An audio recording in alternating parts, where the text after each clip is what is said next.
In 2022, I read 16 books total, bitch.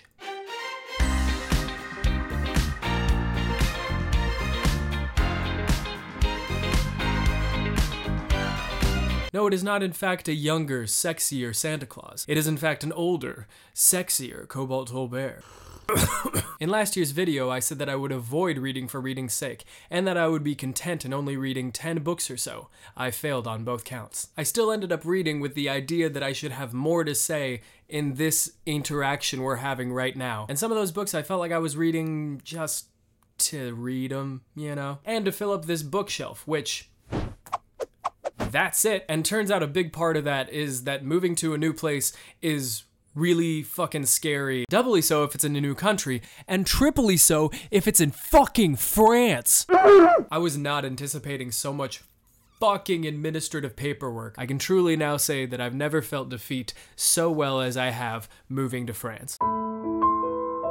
But I've made some really great friends who I've come to really truly love, and I intend to keep them. And all along this journey, I've really been impressed by the tenacity of the comrades at Révolution Permanente, who basically make organizing in the United States look like playing in a fucking sandbox. The French left is just like on a whole fucking other level. Révolution Permanente are currently striving for hegemony and developing a strategy of mass self-organization from below, as Macron attempts to push through his new, even more brutal pension reforms than the ones presented in 2019. And I'm stoked to be part of that fight, dude. Especially like as an American, like seeing the combativeness of the French working class is just really exciting to be here. Last week, the largest day of strikes and protests in decades was held across France, and the question is now, where do we go to push back Macron and eventually overthrow his reactionary Bonapartist regime and instate a socialist France? A workers' government that would be a beacon of hope and an inspiration and model to all workers to shake off their parasitic classes.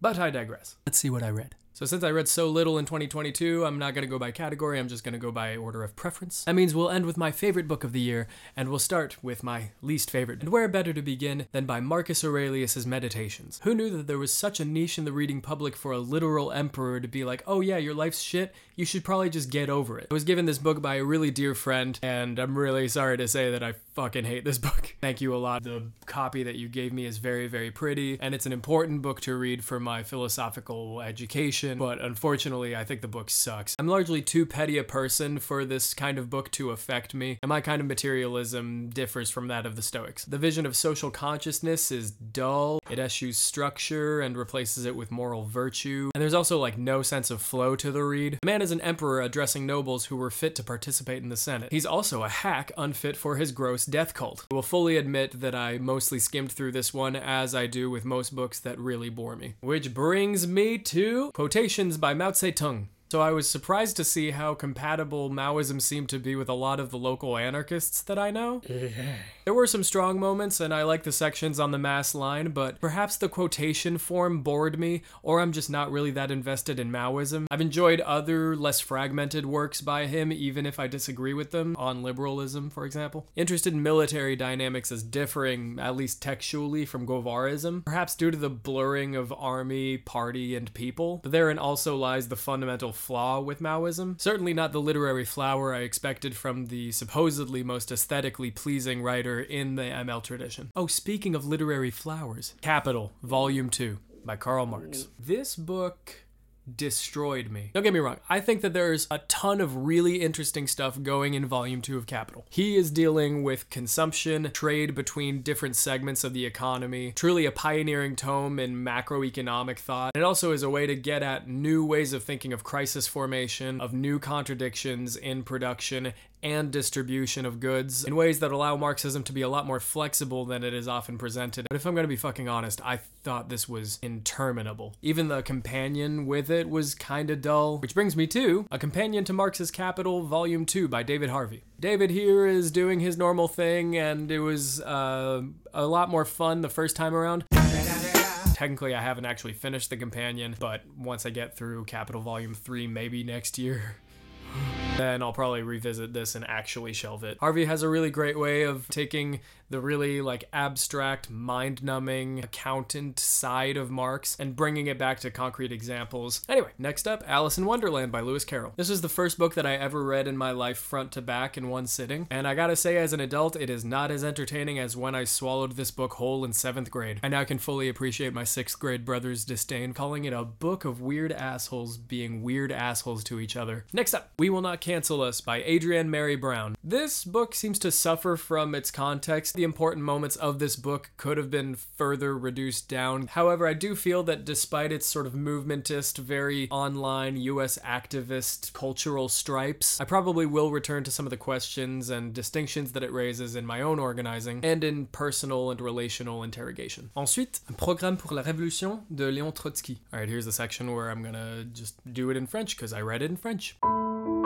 J'étais vraiment très surpris en arrivant sur Paris qu'il y avait une telle tradition trotskiste. Et bien sûr, le 4e international était pas loin de Paris. Et en vrai, ça se voit. J'avais déjà lu Trotsky, alors je pensais que pour la plupart, ce serait assez facile de traduire. Mais en vrai, j'ai presque complètement arrêté de lire pendant quelques mois au milieu de ce livre, car c'était trop dur pour mon niveau de français. Et je pense qu'avant ça, le livre le plus complexe que j'ai lu en français, c'était Le Petit Prince. Mais c'était aussi dans une grande période de transition où je commençais de travailler en tant que prof. Je vivais dans une coloc misérable et mes amis me manquaient vraiment profondément. C'est seulement quand j'ai pu déménager dans une coloc vraiment beaucoup plus sympa que j'ai pu reprendre la lecture un peu. Ces premiers mois à Paris avaient beaucoup de charme mais aussi beaucoup d'insécurité. Je comprends beaucoup plus bien la manière dont la précarité peut démotiver de ouf. Malgré tout ça, j'ai bien aimé les sections sur les congrès de fondation de la jeunesse. Bref. On to Animal Farm by George Orwell. This one's still one of my favorites. It was really fun to reread, but I seriously still don't understand how people don't understand this as a clear condemnation of class society. Orwell, as should be well known, was a socialist, though of mixed consciousness, and while I'm more inclined to read this charitably as an exceedingly clever, pretty straightforward Trotskyist understanding of the portrayal of the Russian Revolution, one can certainly critique it for its demeaning, elitist portrayal of the working class as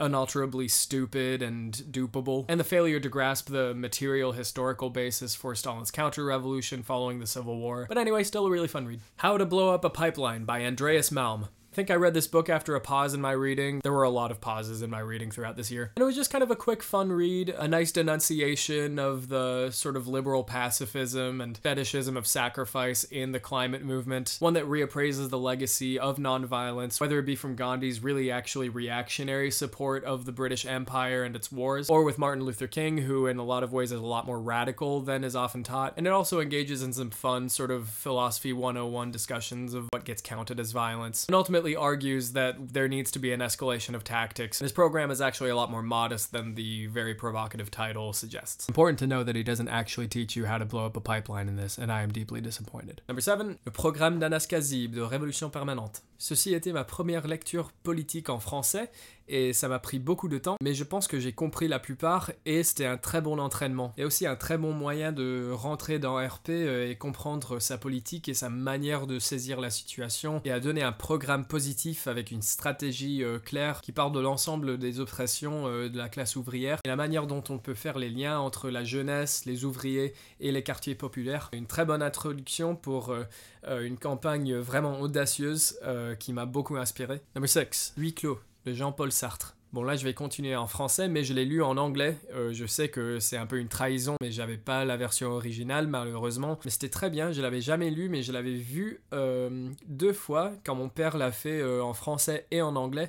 Je sais pas, j'adore Sartre, c'est un classique. Number 5, Karl Marx, A Life by Francis Wheen. As a biography, it seeks to show Marx in his day-to-day life as an organizer and as a parent and husband. One that is often very funny, very exasperating, and full of really hilarious anecdotes from his life, from his rambunctious teenage years to his rowdy saber rattling in the International to running in the field and telling stories to his children. A very enjoyable read. Capital Illustrated by Phil Evans and David Smith. This is a very accessible, though not unrigorous intro to Marx's economic thought. It situates certain concepts in a different order than Marx's presentation in Capital Volume 1 in order to bring out specific insights. Very fun, very whimsical intro that I highly recommend. 3. Edwin Mulhouse, The Life and Death of an American Writer, 1943 to 1954, by Jeffrey Cartwright. actually by Stephen Millhauser. This book is a delight. I don't actually have a copy of this book with me since I borrowed it from a friend. So to that friend, I want to say, I know where you live. This was a return back to fiction. This was a gem to read where I actually found myself laughing and moved and even troubled. No other book has transported me so effectively back to my childhood, and its hilarious conceit actually proves surprisingly profound as it offers its thoughts on the superficiality of biography, but also takes the drama of childhood seriously. It was recommended to me, and I recommend it likewise. 2. How to Philosophize with a Hammer and Sickle by Jonas Cheka. Jonas Cheka is a YouTuber that I've been following for years, and his project of putting forward a Nietzschean socialism is really provocative and really interesting, especially for someone like me who has a certain affinity for Nietzsche while always finding that Nietzsche is at odds with my core values and beliefs. Cheka puts forward a really charitable interpretation of Nietzsche, often cherry-picking some of the best, most class-conscious moments of Nietzsche's thought, and arguing that his philosophy of becoming, of transcending values, is one that should actually be seen as compatible with Marxism. While I do love this project of philosophical synthesis between two usually contrasted thinkers of modernity, I do wonder if he could have skipped like a lot of the trouble of trying to come up with a new form of Marxism that goes beyond the sort of stale communism of the 20th century, very dominated by Stalin, by just becoming a Trotskyist. Regardless, it's really interesting, and it's my second favorite book of the year. My first being At the Existentialist Cafe, Freedom, Being, and Apricot Cocktails by Sarah Bakewell. This is honestly one of the best reads I've had in years. I took my time with this one, and it was nice to, for once, actually really look forward to reading. It's accessible, yet philosophical, and it's certainly something that speaks to me who likes reading about existentialism more than reading existentialism itself. Bakewell really shines in her exposition of the glamorous side of the existentialists, but it gets a bit bogged down later on with the rise of communism, which Bakewell isn't really that well versed or sympathetic to, which may be a sort of proof of the two philosophies' mutual incompatibility. I read much of this while new to Paris, exploring it on bike, checking out all of the existentialists' haunts, and then I also read a lot of it by my grandmother's bedside while she was losing her memory, and I had to sort of take care of her at the house. Her going through the pandemic and losing both my parents was really hard for her, so she's in a nursing home now, which is probably for the best, but it doesn't seem like she'll get a lot better, unfortunately. I read it again with a friend later on while trying to convey my excitement for the city and its history, and I think it proved just as infectious as it had for me. Anyway, that's it. Those are my books for 2022. Some highs, some lows. So what now? Well, I just read Station 11, recommended to me by a really great friend, and I loved it. It really brought a love of reading back into my soul, and I want all of my reading experiences henceforth to be just that. Me loving what I'm reading and wanting to keep reading and being desperate to. After the year I had, I only want to read what truly feeds me, which brings me to a bit of bad news. This has got to be the saddest day of my life. So I just want to say for the record that unless I get back into reading in a really big way this year, I may not do a video like this one next year.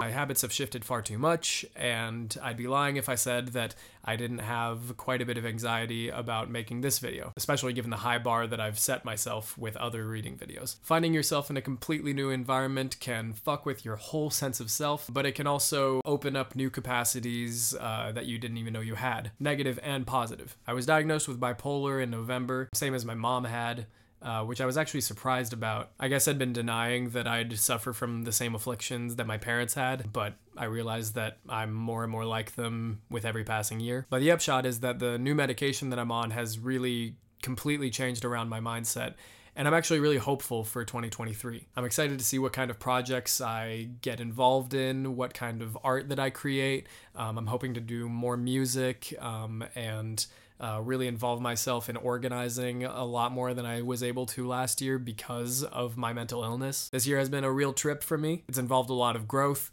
a lot of pain, and a lot of necessary new steps. But I think I'm in a good position for this next year, and I'll see what it brings for me. And I'm excited to see what it brings for you too.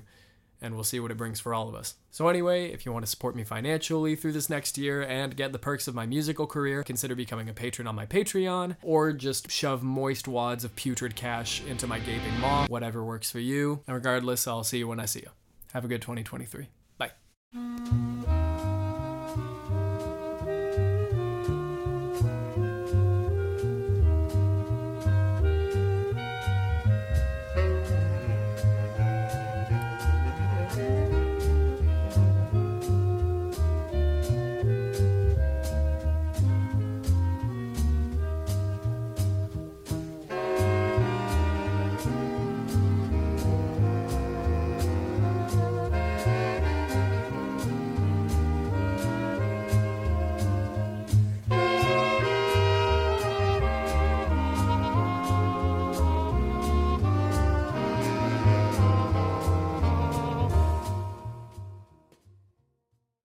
Birds.